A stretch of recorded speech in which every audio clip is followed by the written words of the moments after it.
Cada día me sorprende más los resultados negativos que está teniendo el gobierno de El Salvador y no tanto por el hecho de que no se pueda destacar algunas cosas que son beneficiarias, las grandes mayorías. En alguna medida esa pareciera que es una pantalla como para poder para poder encubrir otros casos que se están descubriendo porque la ciudadanía está tomando un papel protagónico para poder hacer saber a la población que se está cometiendo abusos de parte de los diferentes funcionarios en diferentes formas, en diferentes maneras. Se están descubriendo casos de corrupción por el aprovechamiento de su posición, por el aprovechamiento de la condición que alguien pueda tener para poder llevar a cabo casos de corrupción. Solo este día se han descubierto 5 casos que vienen rebotando desde hace rato, pero que acaso es necesario que los diferentes medios se encarguen de sacarlos a la luz. Por ejemplo, se descubre que a pesar de que el año pasado con bombos y platillos se habló mucho de que iban a contrarrestar, que iban a atacar y que no iban a tolerar el nepotismo en el gobierno, lo cierto es de que hoy en día se descubre que eso fue nada más un eslogan.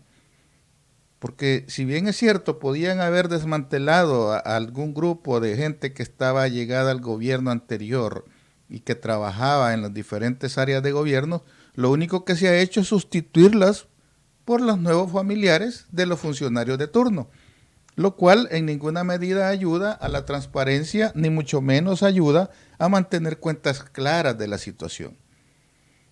Hoy se descubre, por ejemplo, que la comisionada presidencial Carolina Recinos, que es la mano derecha del presidente, incluso sobresale más que el vicepresidente, es la que lleva la voz a los diferentes lugares para hacer llegar, ¿verdad?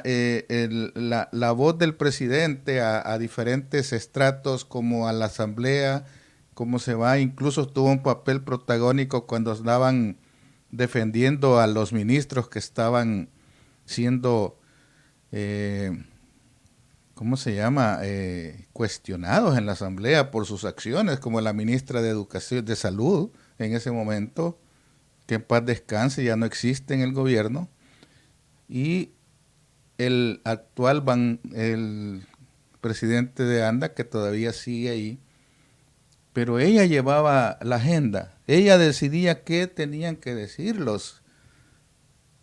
Y ese es el problema. Ella se convirtió en la figura principal, pero ella no es nueva en el gobierno, no es nueva en este tipo de cosas, porque ella viene desde la época de Bukele, cuando el presidente todavía era alcalde en Nueva Cuscatlán.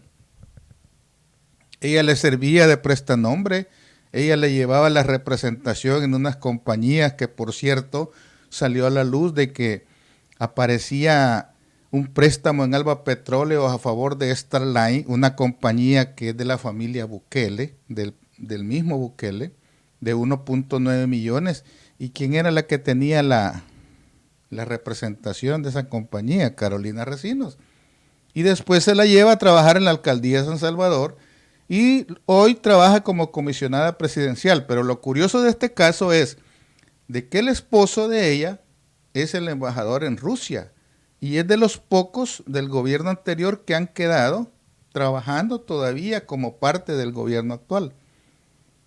Adicionalmente, ella tiene familiares trabajando en el gobierno, en el CNR, tiene una hermana que se destapó hoy, que recibió un préstamo del Banco de Desarrollo, que dicho sea de paso, el Banco de Desarrollo es un banco creado para ayudarle a las empresas que necesitan capital de trabajo y que no las atiende la banca tradicional.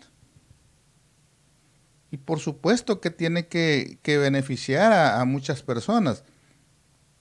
Pero cuando alguien beneficia a una persona que es hermana de la comisionada, se levantan las alarmas porque hay conflicto de intereses.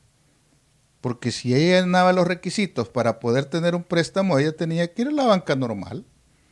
No hacer el show en el Banco de Desarrollo, que es del Estado, que no es privado. Y sin embargo, fue a pedir un préstamo para poner una cafetería en el Ministerio de Hacienda. Y esta persona, que es la hermana de la comisionada presidencial, es la esposa de alguien que estaba como viceministro de ingresos en el Ministerio de Hacienda. Y va al Banco de Desarrollo y con el solo hecho que le dijeron en el Ministerio de Hacienda que sí le habían otorgado el espacio para poner la cafetería, era suficiente para que le dieran el préstamo de $24,000. Cuando hay mucha gente que ni siquiera unos $1,000 le pueden prestar. Y esta gente sin ningunos ingresos, sin tener nada, sin tener un negocio, solamente porque tenía adjudicado en el Ministerio de Hacienda. Y pregúntese usted, ¿quién le adjudicó esa cafetería? ¿Quién se la adjudicó sin tener ningún capital para hacerlo? Sin embargo, se lo dieron sin ningún problema. Pero eso no para ahí. La comisionada tiene empleada a su hermana, a otra hermana, en el consulado de Charlotte, en Carolina del Norte, en Estados Unidos. Adicionalmente, tiene un hermano trabajando en el Centro Nacional de Registro. ¿Y cuál es la relación que tiene este familión en el gobierno actual? Es grandísimo.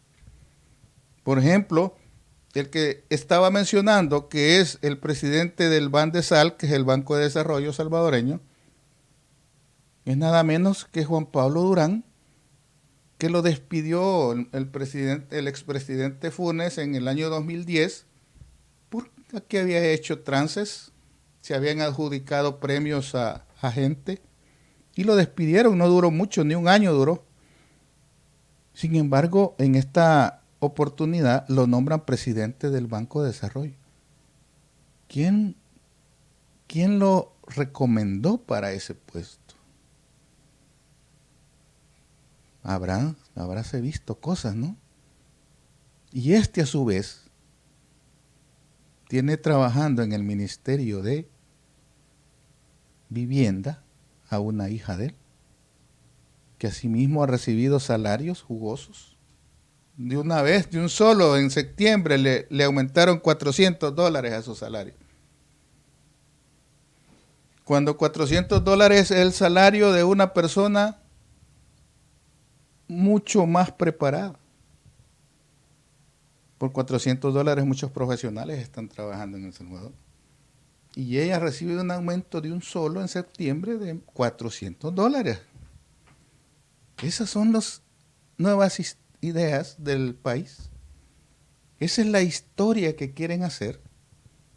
Así es como se hace historia en el país, con el famoso cuello blanco. Qué bonito, ¿verdad? Y de esto vamos a seguir hablando en otro video, porque hay mucho que decir sobre casos, el gran negocio que han hecho con los hoteles, por ejemplo, en esta pandemia, y que dicho sea de paso son correligionarios del mismo partido Nuevas Ideas. Así como muchos casos que van a ir saliendo poco a poco.